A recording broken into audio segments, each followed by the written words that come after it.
मैं सुनील मित्तल हूँ, मैं एक रिसर्चर हूँ और मैं उदय इंडिया डिजिटल के माध्यम से आपको बताना चाहता हूँ कि वर्तमान में प्रधानमंत्री मोदी की एक महत्वाकांक्षी योजना बाज़ार में प्रचलित है, जिसमें उनकी इच्छा ये है कि हर घर तक नल पानी जो है नल से पहुँचाया जाए, जिससे कि लोगों का जो जीवन स्तर है वो काफ़ी हद तक बदल सके। तो इसके चलते ये योजना, मेरा मानना ये है कि इस योजना को असल में कार्यान्वित करने के लिए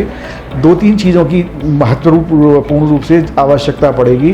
पहली ज़रूरत ये है कि पानी को हर घर तक पहुंचाने के लिए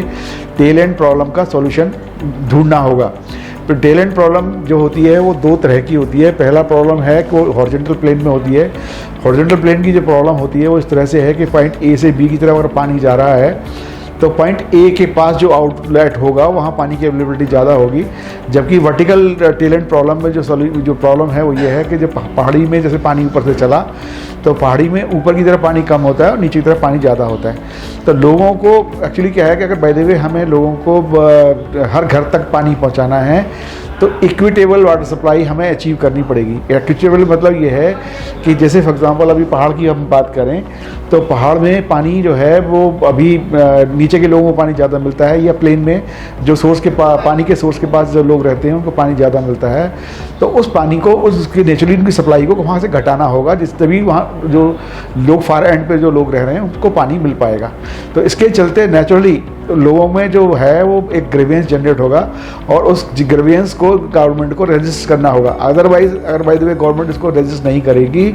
तो इक्विटेबल वाटर सप्लाई या लोगों तक आखिर तक पानी पहुंचाना लगभग असंभव होगा। आज की तारीख में जो पानी की सप्लाई होती है वो 2 तरह से होती है। एक तो ग्रेविटेशनल मेथड है और एक हाइड्रोपोनिकल मेथड है। ग्रेविटेशनल मेथड में एक्चुअली क्या होता है कि जो आपका जो रिजर्वायर होता है, रिजर्वायर से पानी को पंप करके ओवरहेड टैंक तक पहुंचाया जाता है और टैंक से पानी फिर नीचे कंज्यूमर की तरफ फ्लो करता है। और उस फ्लो में के दौरान जब पानी ऊपर से नीचे की तरफ ट्रेवल करता है तो in proportion to the height travel, vertical height travel, हर 10 मीटर में वो 1 kg का करीब प्रेशर जनरेट कर देता है। तो उसकी वजह से जो है आपके जो लोगों को बहुत ज़्यादा पानी का प्रेशर, कई बार जैसे हाई राइज बिल्डिंग्स जैसे होती हैं तो उनमें पानी की जो प्रेशर की और फ्लो रेट की अवेलेबिलिटी बहुत ज़्यादा हो जाती है, जो कि हमारी एक रिक्वायरमेंट से बहुत कम है। सिमिलरली जो पहाड़ की एरिया हैं, पहाड़ की एरिया में जो पानी ऊपर से नीचे चलता है तो नीचे की तरफ जो पानी मिलता है तो वो पानी बहुत ज़्यादा होता है और उनके मतलब लोगों की अपेक्षा से बहुत कम होता है और बहुत ज़्यादा होता है, जिसकी वजह से पानी वहाँ वेस्ट होता है और ऊपर के लोगों को पानी नहीं मिलता है। जबकि हाइड्रोपोनिकल सिस्टम में जो है पानी नीचे से ऊपर की तरफ पंप किया जाता है और वो पानी टैंक तक नहीं जाता, वो पानी सिर्फ वाटर मेन में अवेलेबल रहता है और वाटर मेन से जो कंज्यूमर है उसको सप्लाई किया जाता है। उस दौरान जो है जो वहाँ पे, क्योंकि पानी का जो प्रेशर जो वाटर मेन होता है उसमें प्रेशर को काफ़ी हाई प्रेशर पे मेंटेन किया जाता है, तो पानी को कंज्यूमर को इतने हाई प्रेशर पे पानी नहीं चाहिए, तो उसको रिड्यूस करने के लिए जो सिस्टम जहाँ से पानी की एंट्री एक पर्टिकुलर फ्लोर पे होती है उसको घटाया जाता है with installation of PRV means pressure reducing valve. तो जिसकी वजह से पानी डाउनस्ट्रीम पे प्रेशर तो कम हो जाता है लेकिन पानी का फ्लो रेट कम नहीं हो पाता, जिसकी वजह से कंटिन्यूड वेस्टेज होती है। दूसरा इसमें एक और भी प्रॉब्लम है, वो ये है कि जो डाउनस्ट्रीम पर जो प्रेशर सेट किया जाता है वो 2 से 3 kg के बीच में होता है, जिसकी वजह से जो फ्लो रेट वहाँ अवेलेबल होता है वो आदमी की रिक्वायरमेंट से बहुत ज़्यादा होता है, जिसकी वजह से पानी की वेस्टेज कंटिन्यू करती है। तो मेरा मानना ये है कि जो हमारे जो डोमेस्टिक नीड्स हैं, जो कि जैसे घर में आप पानी इस्तेमाल करते हैं, तो डोमेस्टिक नीड में पानी की रिक्वायरमेंट 5 से 8 लीटर से ज़्यादा नहीं है। तो इसलिए जो पानी को इस तरह से इस्तेमाल किया जाए कि अगर बाय द वे हमारी जो कंज्यूमर है पानी के टैप को अगर पूरी तरह से खोल दे तब भी पानी का जो फ्लो रेट है वो 5 से 8 लीटर से ज़्यादा ना निकले और पानी को वेस्टेज होने से बचाया जा सके। तो अब इसमें जैसे हाइड्रोपोनिकल सिस्टम है, हाइड्रोपोनिक सिस्टम जो इस्तेमाल किया जाता है वो जैसे आपका शिप्स होता है या आपके जैसे हैं जो वो हैं आपकी 5 स्टार एंड 7 स्टार होटल्स हैं, इनमें इस तरह के सिस्टम को इस्तेमाल किया जाता है जहाँ पे पानी की मतलब जो खर्चा उसकी मैनेजमेंट के लिए हो रहा है वो मायने नहीं रखता, जबकि जो कंज्यूमर का जो सेटिस्फेक्शन है वो ज़्यादा कन्वीनियंस है वो ज़्यादा मायने रखती है। तो इस तरह से जो सिस्टम है, तो अगर बाय द वे आपको लोगों को इक्विटेबल पानी, सब लोगों तक पानी पहुंचाना है, तो पानी पहुंचाने के लिए आपको टैलेंट प्रॉब्लम का सॉल्यूशन ढूंढना ही होगा। तो इसका सॉल्यूशन को ढूंढने के लिए हमने काम किया है और हमने एक टेक्नोलॉजी डेवलप किया है जिसका नाम हमने PFRB रखा है,